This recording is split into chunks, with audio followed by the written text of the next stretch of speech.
অরূপ একটি গ্রামের গরিব কৃষকের ছেলে। ছোটবেলা থেকেই তার পড়াশোনার প্রতি অদম্য আগ্রহ ছিল।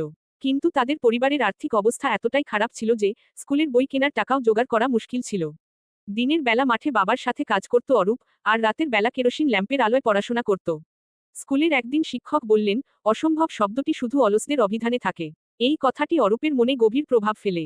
সে ঠিক করল, কোনো বাধাই তাকে তার স্বপ্ন থেকে দূরে রাখতে পারবে না। মাধ্যমিক পরীক্ষায় অরূপ ভালো রেজাল্ট করল। গ্রামের লোকজন তার সাফল্যে অবাক হয়ে গেল। কিন্তু তার স্বপ্ন পূরণে কলেজে ভর্তি হওয়ার জন্য প্রয়োজন ছিল আরও বেশি টাকার। তাই সে বাজারে দিনমজুরের কাজ শুরু করল। দিনের বেলা কঠোর পরিশ্রম করে, রাতে সে আবার পড়াশোনায় মন দিত। অবশেষে অরূপ ইঞ্জিনিয়ারিংয়ের পড়াশোনা শেষ করে একটি বড় কোম্পানিতে চাকরি পেল। তার কঠোর পরিশ্রম আর সংকল্পের ফলে অসম্ভবকে সম্ভব করা সম্ভব হল।